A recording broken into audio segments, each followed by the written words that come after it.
نحمد ونصلی ونسلم علی سیدنا و مولانا محمد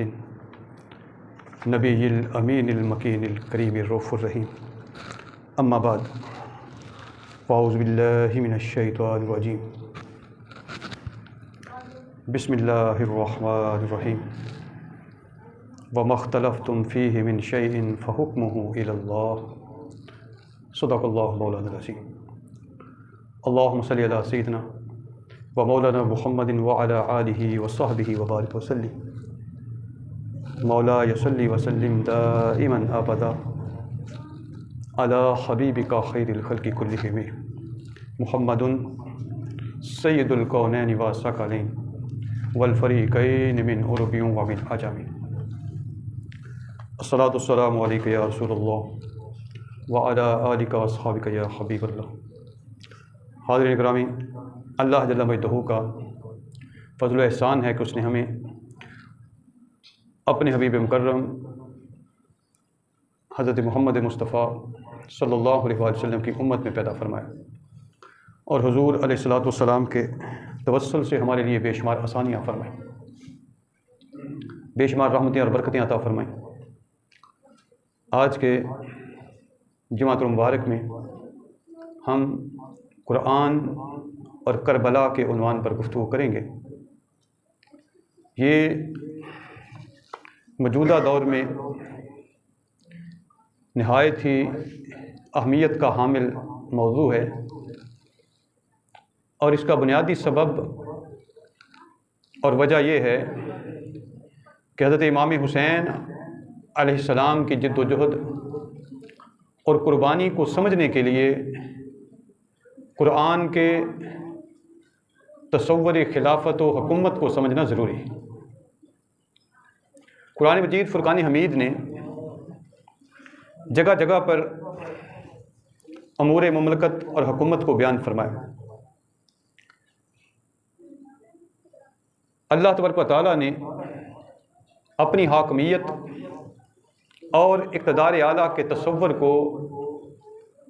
کھول کر واضح انداز میں بیان کیا۔ اب اس کا تعلق کربلا کے ساتھ کیا ہے اور حضرت امام حسین علیہ السلام کی قربانی کے ساتھ کیا ہے، یہ سمجھنا ضروری ہے۔ علامہ اقبال علیہ رحمہ فرماتے ہیں، رمز قرآن از حسین امختن، رمز قرآن از حسین امختم ز آتش او شعلہ اندوختم، کہ میں نے قرآن کا راز حسین علیہ السلام سے سیکھا ہے، اور ان کی آتش عشق سے کئی شمعیں روشن کی ہیں۔ یعنی قرآن کا وہ تصور جو اللہ تعالیٰ کی حاکمیت کا تصور ہے، اقتدار اعلیٰ کا تصور ہے، اور اللہ تعالیٰ کی مطلق العنانی کا تصور ہے، اس کو سمجھنے کے لیے اگر ہم واقعہ کربلا کو اس کے ساتھ ملا کے پڑھیں اور قرآن کی ان آیات کی روشنی میں اس کو پرکھیں، تو پھر ہمیں سمجھ آتی ہے کہ حضرت امام حسین علیہ السلام نے اپنا خاندان کیوں قربان کیا، اپنی شہادتیں کیوں پیش کی۔ ظاہری طور پر ایک جبر اور استبداد کا دور تھا، بدترین ملوکیت کا دور تھا، اور آگے چل کے اس کی کچھ مثالیں عرض کروں گا کہ وہ اپنے خلاف اٹھنے والی ہر آواز کو دبا دیتے تھے اور ہر اٹھنے والی گردن کو کاٹ دیتے تھے۔ پھر ایسے دور میں اور ایسے حالات میں حضرت امام حسین علیہ السلام کا اٹھنا، آپ کا آواز بلند کرنا اور آپ کا کوفہ کی طرف سفر کرنا، یہ یقیناً خطرے سے خالی نہیں تھا۔ اس وجہ سے قرآن مجید فرقان حمید کی روشنی میں جب ہم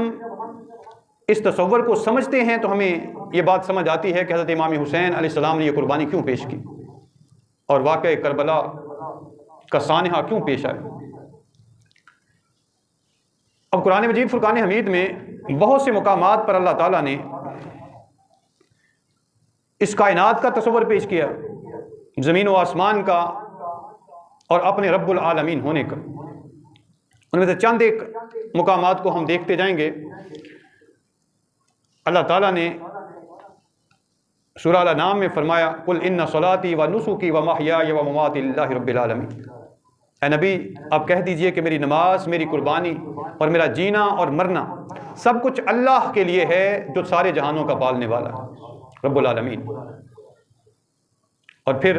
آگے چل کے آیت نمبر 164 میں فرمایا قل اغیر اللہ ابغی ربا وہو رب کل شیء، کہہ دیجئے کہ کیا اللہ کے سوا میں کوئی اور رب تلاش کروں،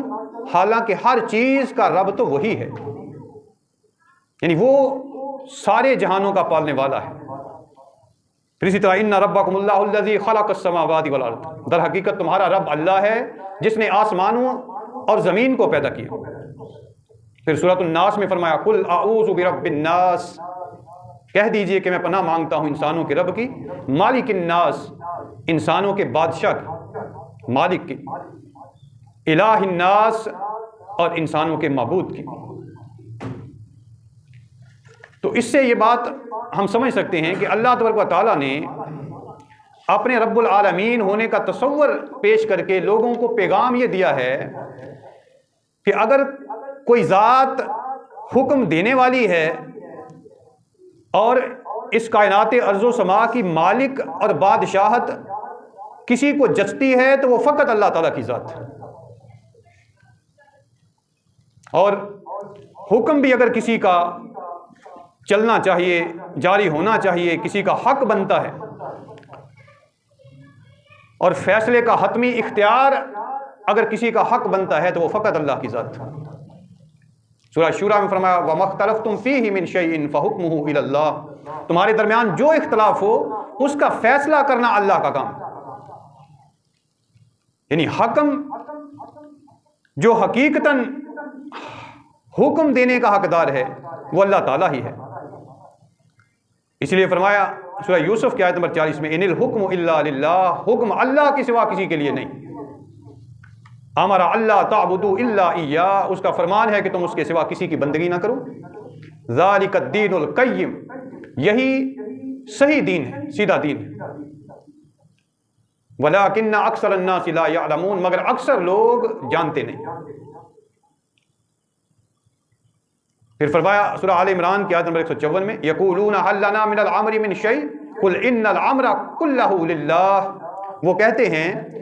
کہ ہمارا بھی کچھ اختیار ہے، کہہ دیجئے کہ اختیار سارے کا سارا اللہ ہی کا ہے۔ اور پھر سورہ الاعراف میں فرمایا آیت نمبر 54 میں الا لہ الخلق والامر، خبردار اسی کی خلق ہے اور اسی کا امر ہے، یعنی مخلوق بھی اسی کی اور مخلوق پر حکم بھی اللہ ہی کا چلے گا۔ تو اس سے ہم یہ سمجھ سکتے ہیں کہ اللہ تبارک و تعالیٰ نے جو اسلامی ریاست کے خد و خال بیان کیے اس میں یہ بات بالکل واضح ہے کہ نیابت تو حاصل ہوگی یا خلافت تو حاصل ہوگی مگر حتمی حکم اللہ ہی کا ہے، اقتدار اعلیٰ کا مالک اللہ تعالیٰ ہی ہے۔ پھر اسی طرح فرمایا وَتِلْكَ حُدُودُ اللَّهِ وَلِلْكَافِرِينَ عَذَابٌ عَلِيمٌ، یہ اللہ کی حدیں ہیں اور اللہ کی حدوں سے انکار کرنے والوں کے لیے دردناک سزا ہے، یعنی جو اللہ کی حدوں کو نہیں مانتے، ان پابندیوں کو نہیں مانتے، ان کے لیے دردناک سزا ہے۔ اور اللہ کے حکم کے خلاف جو حکم بھی ہے نہ صرف غلط اور ناجائز ہے بلکہ وہ کفر و ضلالت اور ظلم و فسق ہے۔ اس طرح کا ہر فیصلہ جاہلیت کا فیصلہ ہے جس کا انکار ایمان کا لازمی حصہ ہے۔ سورہ المائدہ کی آیت نمبر 44 میں فرمایا وَمَن لَّمْ يَحْكُم بِمَا أَنزَلَ اللَّهُ فَأُولَٰئِكَ هُمُ الْكَافِرُونَ، اور جو اللہ کے نازل کردہ حکم کے مطابق فیصلہ نہ کریں وہی کافر ہے۔ اس سے اندازہ کر لیں جو اللہ کے نازل کیے ہوئے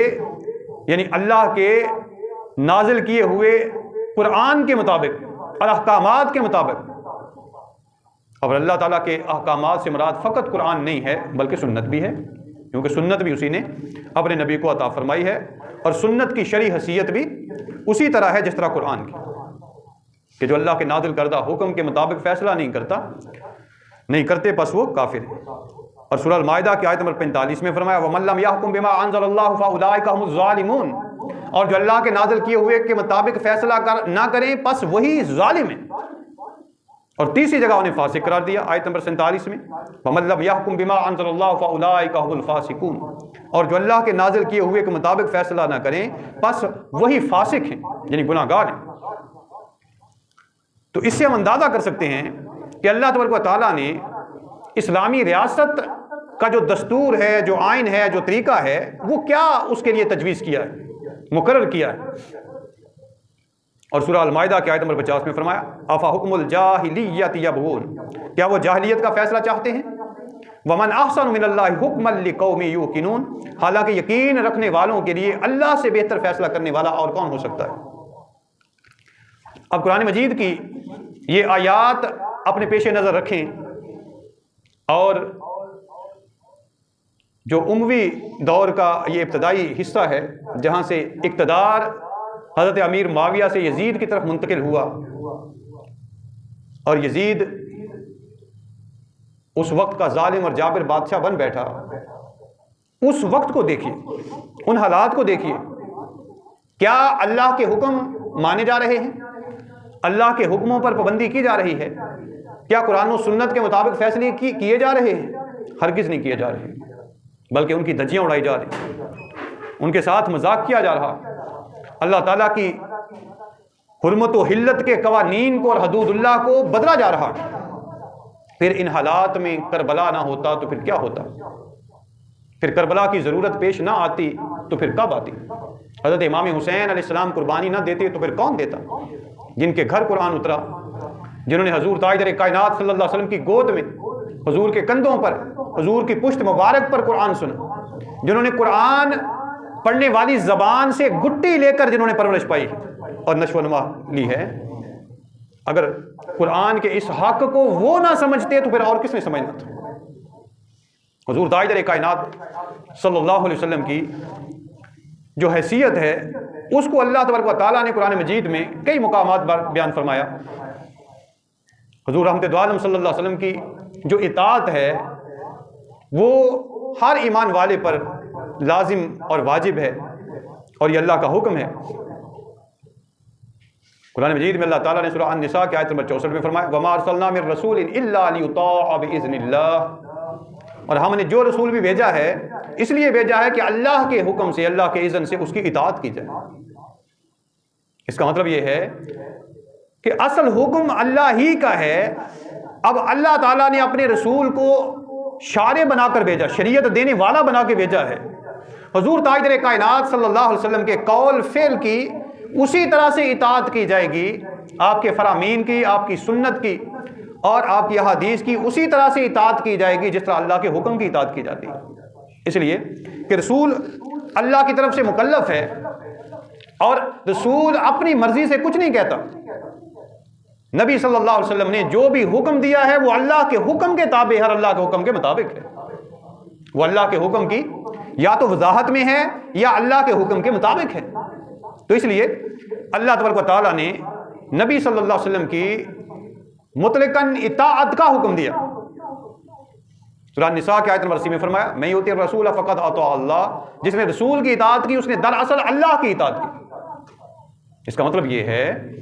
کہ قرآن کی آیت پر جس طرح ایک مسلمان کے لیے عمل کرنا ضروری ہے، رسول صلی اللہ علیہ وسلم کی حدیث اور سنت پر عمل کرنا بھی اسی طرح ضروری ہے، وہ فرق نہیں کر سکتے۔ اور پھر سورہ النساء کی آیت نمبر 115 میں فرمایا وَمَن يُشَاقِقِ الرَّسُولَ مِن بَعْدِ مَا تَبَيَّنَ لَهُ الْهُدَىٰ وَيَتَّبِعْ غَيْرَ سَبِيلِ الْمُؤْمِنِينَ نُوَلِّهِ مَا تَوَلَّىٰ وَنُصْلِهِ جَهَنَّمَ، اور جو کوئی رسول سے اختلاف کرے جبکہ ہدایت اس پر واضح ہو چکی ہو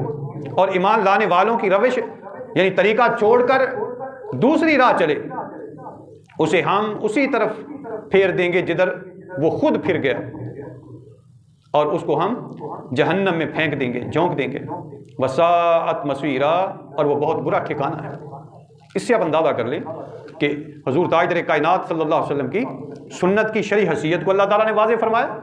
کہ کوئی خبردار یہ خیال نہ کرے کہ رسول تو ایک انسان تھے اور وہ ہماری طرح انسان تھے، کوئی یہ خیال نہ کرے کہ بے شک وہ انسان تھے مگر وہ ہماری طرح انسان نہیں تھے، بلکہ وہ اللہ تبارک و تعالیٰ کے خاص اور برگزیدہ تھے، اور اللہ کے احکامات کے مکلف تھے، اور اللہ کے ہر حکم کو لوگوں تک پہنچانے کے ذمہ دار تھے، اور اللہ تعالیٰ کے ہر حکم کی تشریح کرنے والے اور اس کو عملی طور پر کر کے دکھانے والے تھے۔ یعنی اللہ تبارک و تعالیٰ نے جس انسان کے سر پر رسالت کا تاج سجایا ہے وہ عام انسان نہیں ہے، وہ خاص انسان ہے، وہ اللہ کا خاص بندہ ہے۔ اور اب اس خاص بندے کا ایک حق یہ ہے کہ اس کی اطاعت کی جائے، اس کی فرما برداری کی جائے، اتباع کی جائے اس کی۔ یہی وجہ ہے کہ سورہ الحشر میں اللہ تعالیٰ نے فرمایا وما آتاکم الرسول فخذوہ، یہ رسول تمہیں جو کچھ عطا کریں اسے لے لو، یعنی جو شرعی قاعدہ قانون جو اپنی سیرت اور سنت کی صورت میں دیتے ہیں، جو تعلیم دیتے ہیں وہ حق ہے اللہ کی طرف سے، اسے لے لو، یعنی اس پر عمل کرو۔ وما نہاکم عنہ فانتہوا، اور جس کام سے منع کریں، جس بات سے روکیں، اس سے باز آ جاؤ۔ واتقوا اللہ، اور اللہ سے ڈرو۔ ان اللہ شدید العقاب، بے شک اللہ تعالیٰ سخت عذاب دینے والا۔ تو اس سے اندازہ کر لیں کہ حضور تاجدار کائنات صلی اللہ علیہ وآلہ وسلم کی جو حکم کی اور آپ کی اطاعت کی شرعی حیثیت ہے وہ کیا ہے۔ اس سے یہ بات ثابت ہوتی ہے کہ جس طرح اللہ کا حکم ہمارے لیے ضروری ہے کہ ہم اس پر عمل کریں ہر حال میں، اسی طرح رسول صلی اللہ علیہ وسلم کی سنت پر عمل کرنا بھی ضروری ہے۔ لیکن یہ حیثیت اللہ تعالیٰ نے کسی اور انسان کو عطا نہیں کی۔ بے شک کوئی خلیفہ بن جائے، کوئی بادشاہ بن جائے، اس کے لیے اللہ تعالیٰ نے ضابطہ مقرر کر دیا ہے اولو الامر کے لیے کہ اس کی اطاعت کی جائے گی، مگر اس شرط کے ساتھ کہ جب وہ اللہ اور اس کے رسول کی اطاعت کرتا ہے۔ اگر کوئی خلیفہ یا بادشاہ اللہ اور اس کے رسول کی اطاعت نہیں کرتا تو اس کی اطاعت مسلمانوں پر واجب نہیں ہے، ضروری نہیں۔ تو اس لیے یہ بات سمجھنا ضروری ہے۔ اب حضرت امام حسین علیہ السلام کی جد و جہد کو ہم دیکھتے ہیں تو حضرت امام حسین علیہ السلام حضور تاجدار کائنات صلی اللہ علیہ وسلم کے نواسے ہی نہیں ہیں، آپ کی تعلیمات کے امین بھی ہیں، آپ کی تعلیمات پر عمل کرنے والے اور کروانے والے کی ذمہ داری بھی رکھتے ہیں، ذمہ دار بھی ہیں۔ اور اس وقت یہ علماء کا اتفاق ہے اس بات پر کہ جب حضرت امام حسین علیہ السلام زندہ تھے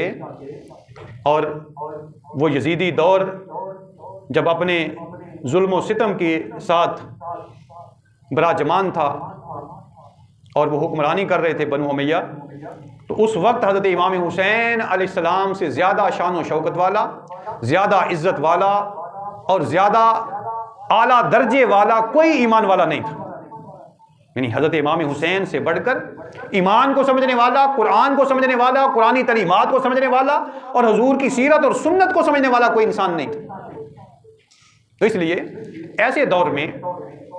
حضرت امام حسین علیہ السلام کا دین کی بقا کے لیے اٹھنا، دین کے ان تصورات کی بحالی کے لیے اٹھنا اور جد و جہد کرنا، یہ قرآن کے عین مطابق ہے اور قرآنی تعلیمات کا تقاضا ہے۔ اب قرآن مجید فرقان حمید میں اللہ تبارک و تعالیٰ نے خلافت کا اور نیابت کا تصور پیش کیا، اور اللہ تبارک و تعالیٰ نے قرآن مجید میں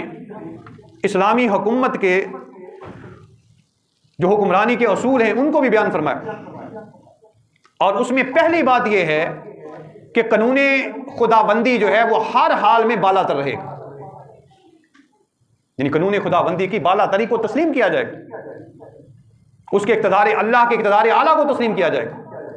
یعنی کوئی شخص مطلق العنان بادشاہ نہیں بن سکتا اسلامی ریاست میں اور حکومت میں کہ وہ کہے کہ میرا حکم یہ تو مطلق ہے، اب وہی جاری و ساری ہوگا، بے شک اللہ اور اس کے رسول کے حکم کی خلاف ورزی ہوتی ہے تو ہوتی رہے۔ اور دوسری بات عدل بین الناس، کہ اسلامی جو اصول حکمرانی ہے وہ دوسرا یہ ہے کہ لوگوں کے درمیان عدل کیا جائے۔ اب عدل کے لیے ضروری ہے عدالت، عدل کے لیے ضروری ہے لوگوں کو انصاف کے مواقع ملنا، لیکن افسوس یہ ہے کہ بنو امیہ کے اس دور میں عدل و انصاف نام کی کوئی چیز نہیں تھی، اور ایسی مثالیں آخر پہ میں ایک دو پیش کروں گا جس سے یہ بات واضح ہو جائے گی کہ وہ عدالت میں کیس کرنا اور عدالت میں کسی پر کارروائی کرنا اور کسی کو انصاف کا موقع دینا یہ تو دور کی بات ہے، وہ تو کسی کو صفائی کا موقع دینے کے لیے بھی تیار نہیں ہوتے تھے اور مروا دیتے تھے۔ اور تیسری بات، مسلمانوں کے درمیان مساوات کو قائم کرنا، یعنی یہ نہیں کہ کوئی اعلیٰ قبیلے سے تعلق رکھتا ہے تو اس کو پروٹوکول دیا جائے، اور کوئی غریب ہے تو اس کو عدل انصاف کا موقع بھی فراہم نہ کیا جائے۔ پھر چوتھی بات حکومت کی یہ ذمہ داری تھی کہ حکومت جواب دہ تھی، وہ اپنے آپ کو اللہ اور اس کے رسول کے سامنے بھی جواب دہ سمجھے اور عامت المسلمین کے سامنے بھی جواب دہ سمجھے، یہ نہیں کہ اب وہ اپنے آپ کو بالا تر سمجھے ہر قانون سے۔ اور پانچویں چیز مشاورت تھی۔ قرآن مجید میں اللہ تبارک و تعالیٰ نے وَأَمْرُهُمْ شُورَىٰ بَيْنَهُمْ، بیٹا چھوڑ دو، وَأَمْرُهُمْ شُورَىٰ بَيْنَهُمْ، یعنی مسلمانوں کے درمیان مشاورت کو اللہ تعالیٰ نے رائج کیا ہے کہ ان کے جو باہمی امور ہیں وہ مشاورت سے طے پاتے ہیں۔ وہاں آمر جو ہے ڈکٹیٹر نہیں ہوتا یا ڈکٹیٹرشپ نہیں ہوتی اسلامی ریاست میں۔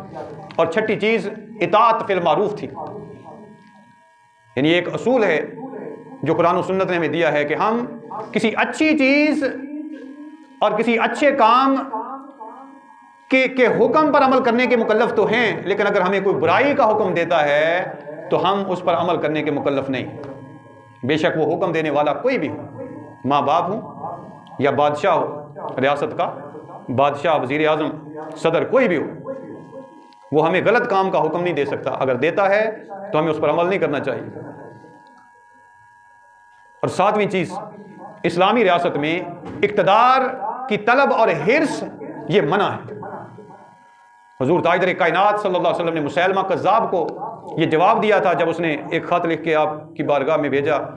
کہ میں اور میری ساری قوم مسلمان ہو جائیں گے، آپ مجھے اپنے بعد خلیفہ نامزد کر دیں۔ آقا صلی اللہ علیہ وسلم کے دستے مبارک میں کھجور کی ایک چھڑی تھی، آپ نے فرمایا میں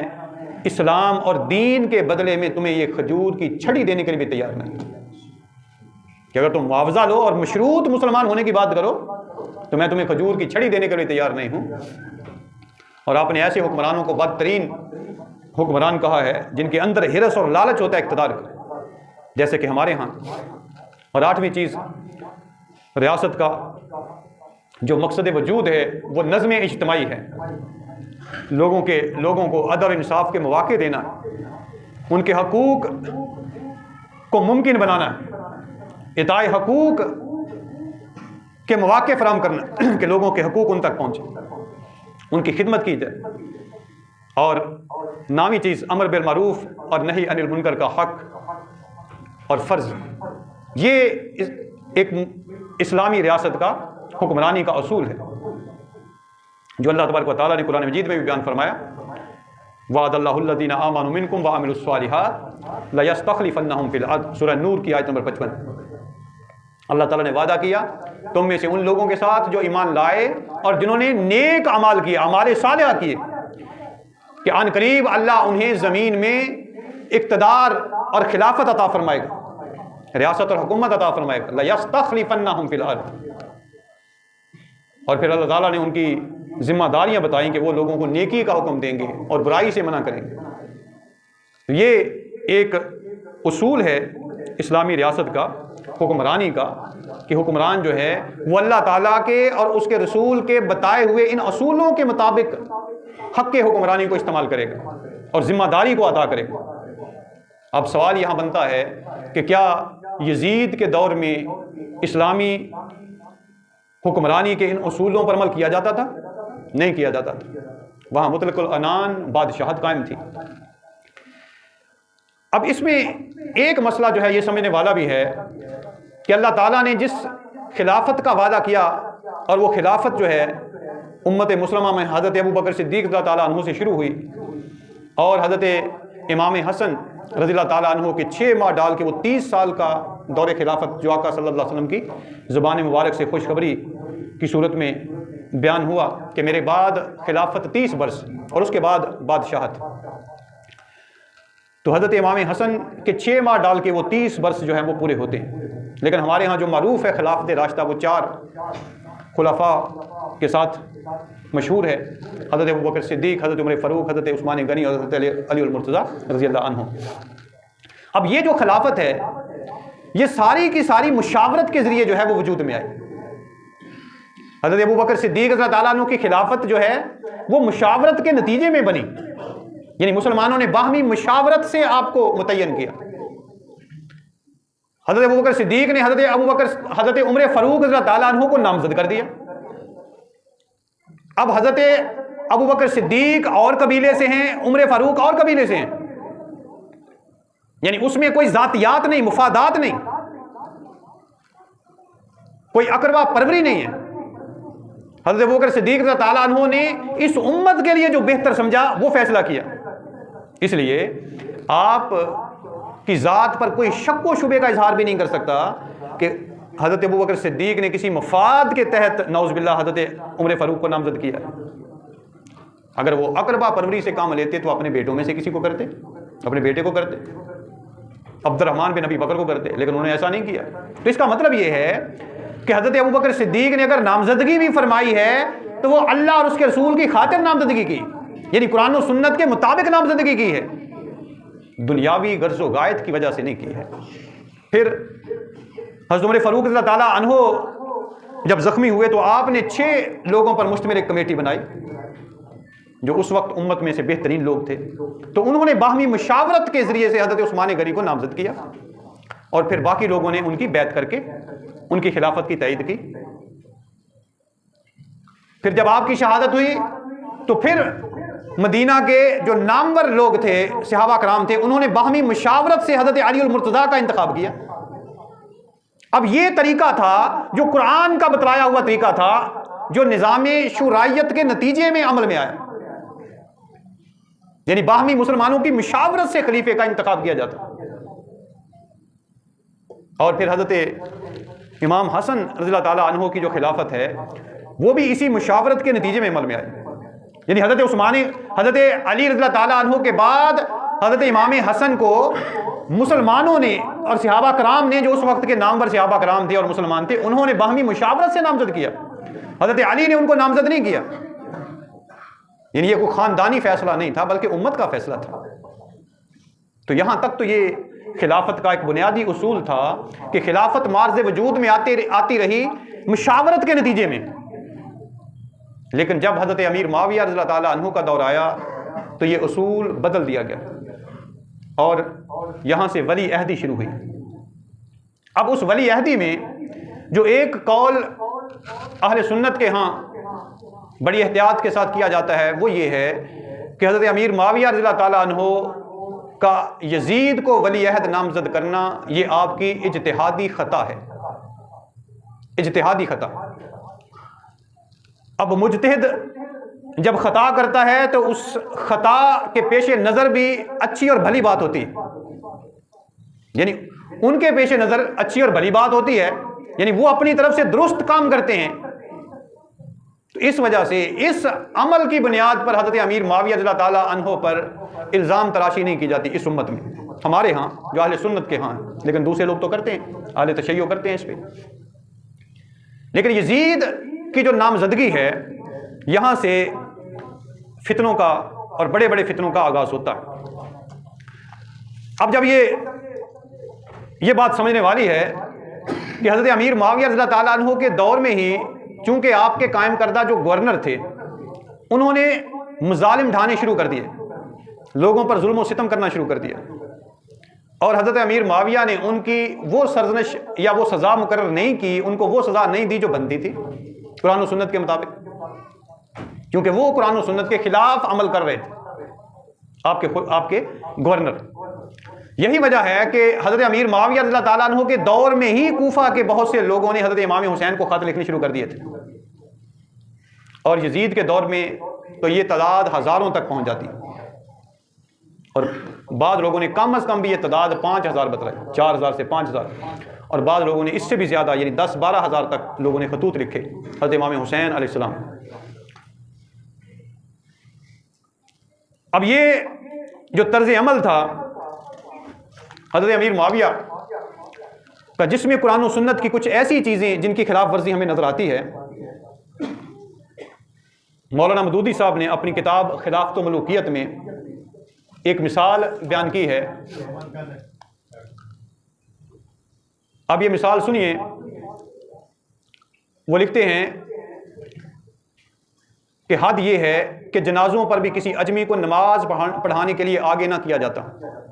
یعنی قبائلی عصبیت حضرت امیر معاویہ کے دور میں اس قدر بڑھ گئی تھی کہ عربی جو تھے ان کو ہر جگہ پہ پروٹوکول دیا جاتا تھا. اور کسی شخص کو قاضی مقرر کر دیا جاتا اگر وہ اس لائق ہوتا، قابل ہوتا، لیکن وہ اجمی ہوتا تو لوگ اس کے خلاف اعلان جنگ کر دیتے،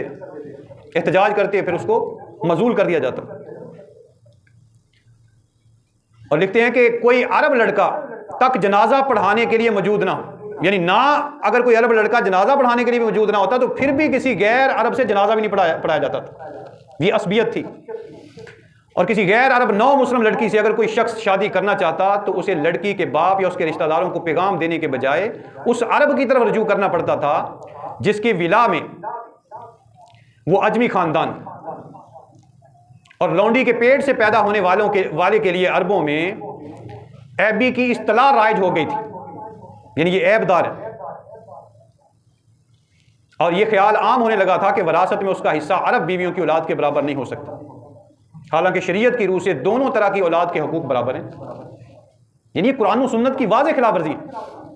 اور ابو الفرج آل اصفہانی کی روایت ہے کہ بنی سلیم کے ایک شخص نے ایک اجمی نو مسلم سے اپنی بیٹی بیاہ دی تو محمد بن بشیر الخارجی نے مدینہ جا کر گورنر سے اس کی شکایت کی اور گورنر نے فوراً زوجین میں تفریق کروا دی، یعنی طلاق، علیحدگی کروا دی. اب اندازہ کر لیں. اور اس نو مسلم کو کوڑے لگوائے اور اس کا سر، داڑھی اور ابرویں منڈوا کر اسے ذلیل کیا، صرف اس وجہ سے کہ وہ اجمی ہے، غیر عربی ہے. اب کیا یہ غیر اسلامی اور قرآن و سنت کے خلاف نہیں تھا یہ طرز عمل؟ اور یہی وہ طرز عمل تھا جس نے عجم میں شعوبیت یعنی اجمی قوم پرستی کو جنم دیا اور اس سے نفرت پیدا ہوئی.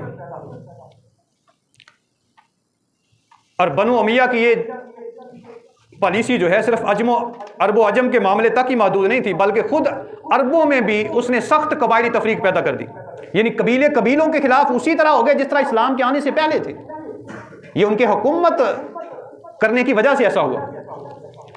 یعنی ان کی پالیسی کی وجہ سے. اور پھر ایک بڑی قباحت جو پیش آئی تھی وہ یہ تھی کہ ان لوگوں نے اپنے آپ کو قانون سے بالا تر سمجھنا شروع کر دیا اور خلافت راشدہ کے دور سے بالکل متضاد طریقہ حکومت جو ہے اس کو رائج کر دیا گیا تھا، قرآن و سنت کو پس پش ڈال دیا گیا تھا. اور یہ پالیسی حضرت امیر معاویہ کے دور سے شروع ہو گئی تھی. اب اس میں ایک روایت جو ہے حافظ ابن کثیر کہتے ہیں کہ دیت کے معاملے میں حضرت امیر معاویہ نے سنت کو بدل دیا. دیت کے معاملے میں، دیت کہتے ہیں خون بہا. سنت یہ تھی کہ معاہد کی دیت مسلمان کے برابر ہوگی، معاہد جس کے ساتھ معاہدہ ہو جاتا. مگر حضرت امیر معاویہ نے اس کو نصف کر دیا اور باقی نصف خود لینی شروع کر دی، یعنی بطور حکمران خود وصول کرنی شروع کر دی. اور ایک اور نہایت مکروہ بدعت حضرت امیر معاویہ کے عہد میں شروع ہوئی کہ وہ خود اور ان کے حکم سے ان کے تمام گورنر خطبوں میں برسر ممبر حضرت علی المرتضیٰ رضی اللہ تعالیٰ عنہ پر سب و شتم کرتے تھے، یعنی ان کو گالیاں دیتے تھے حضرت علی رضی اللہ تعالیٰ عنہ. حتیٰ کہ مسجد نبوی میں ممبر رسول پر عین روضہ نبوی کے سامنے حضور کے محبوب ترین ہستی حضرت علی المرتضیٰ رضی اللہ تعالیٰ عنہ کو گالیاں دی جاتی تھیں. اور حضرت علی کی اولاد اور ان کے قریب ترین رشتہ دار اپنے کانوں سے یہ گالیاں سنتے، یعنی وہ سامنے بیٹھے ہوتے. اور کسی کے مرنے کے بعد اس کو گالیاں دینا شریعت تو درکنار انسانی حقوق کے بھی خلاف ہے. ہماری شریعت نے تو ہمیں یہ سکھایا کہ اگر کوئی انسان مر جائے تو مرنے کے بعد اس کو برا نہ کہا جائے، اگرچہ وہ برا ہو زندگی میں، مرنے کے بعد اسے برا نہ کہا جائے.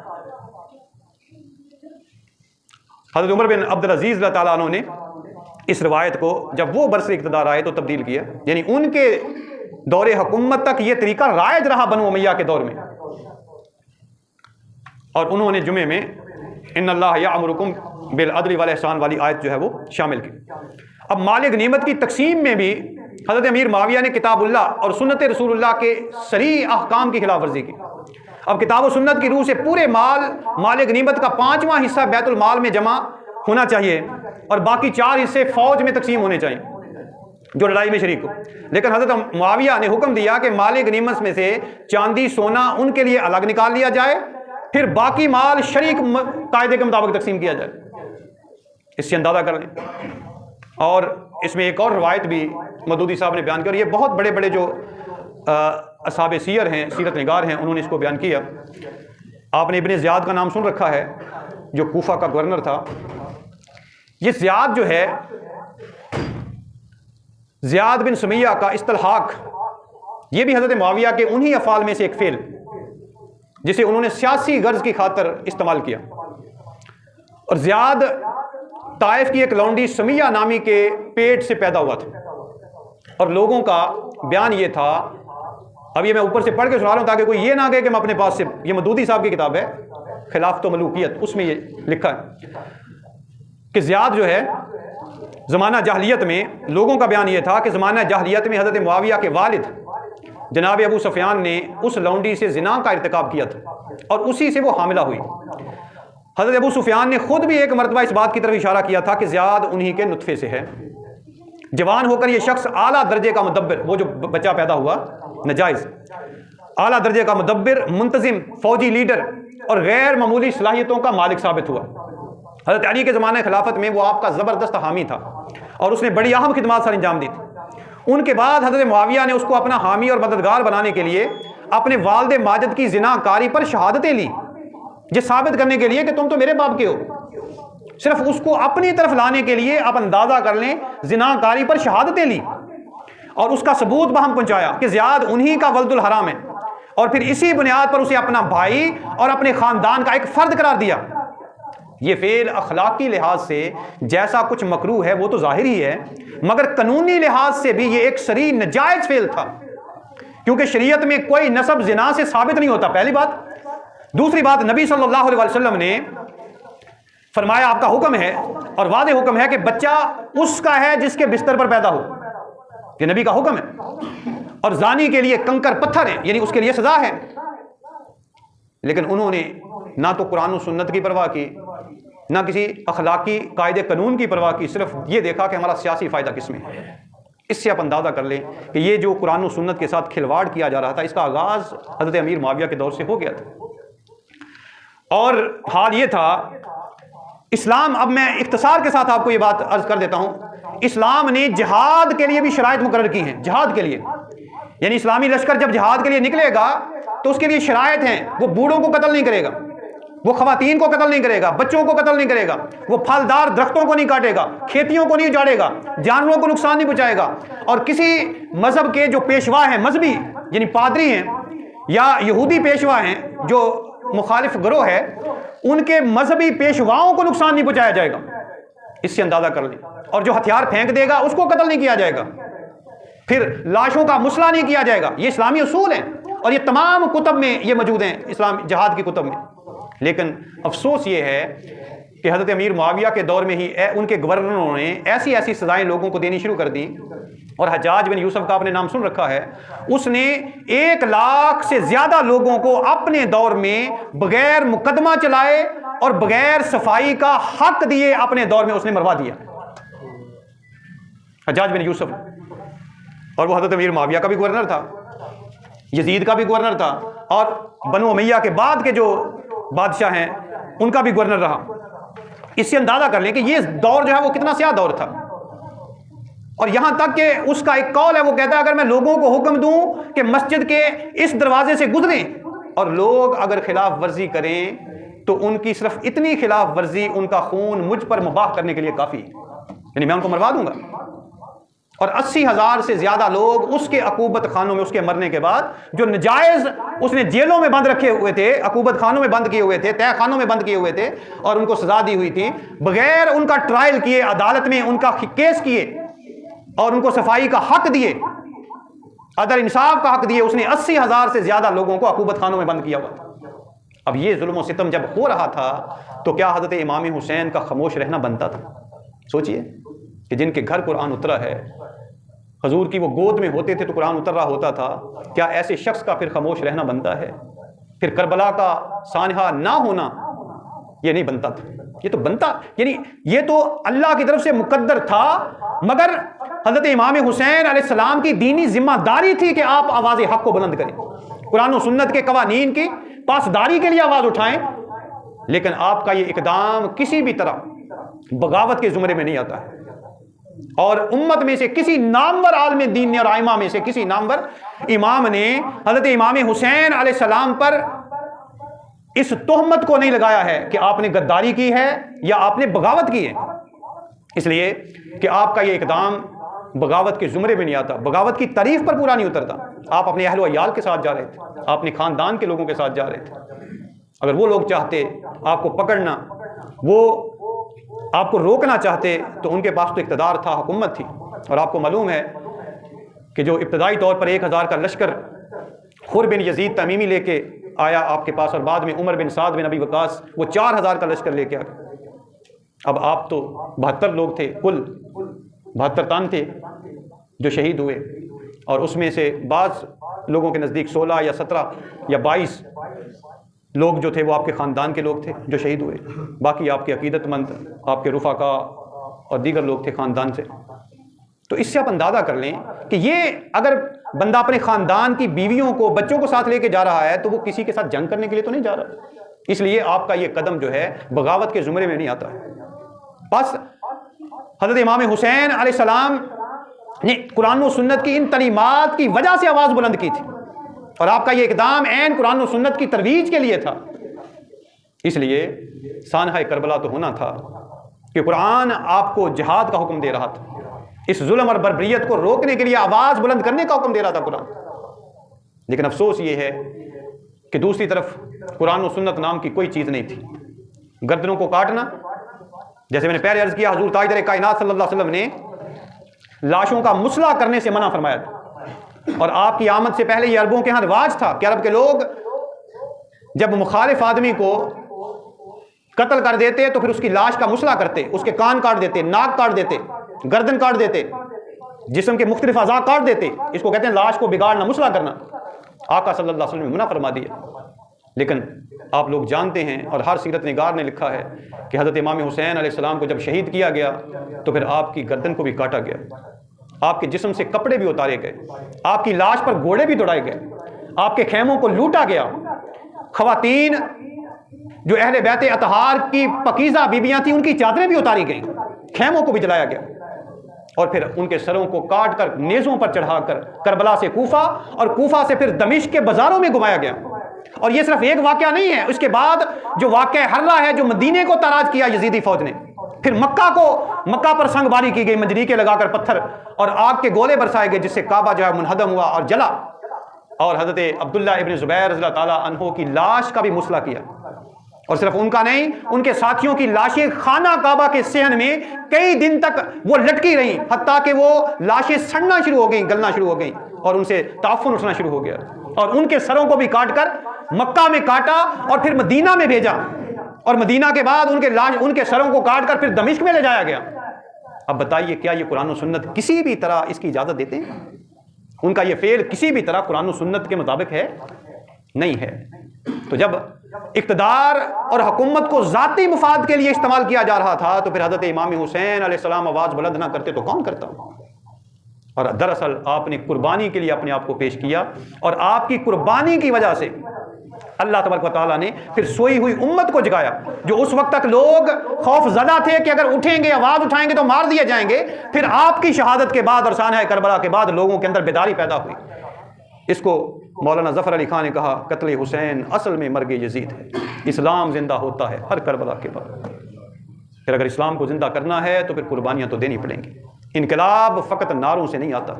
انقلاب فقط خواہشوں سے نہیں آتا ہے۔ پاکستان کے لوگ بھی چاہتے ہیں یہاں بھی تبدیلی آئے، یہ جو ظلم و جبر کی یہاں حکمرانی ہے اس سے نجات ملے، چاہتے ہیں نا، مگر افسوس کہ قربانی دینے کے لیے کوئی تیار نہیں ہے، تو تبدیلی کیسے آئے گی؟ حضرت امام حسین علیہ السلام کا راستہ قرآن کا راستہ تھا، حضرت امام حسین کا راستہ سنت رسول کا راستہ تھا، عزم و ہمت کا راستہ تھا، جہاد کا راستہ تھا۔ اس لیے آپ نے اپنے آپ کو بھی اور اپنے سارے خاندان کو بھی اسلام کی راہ میں قربان کر دیا۔ اللہ تعالی ہمیں آپ کی اس قربانی کو سمجھنے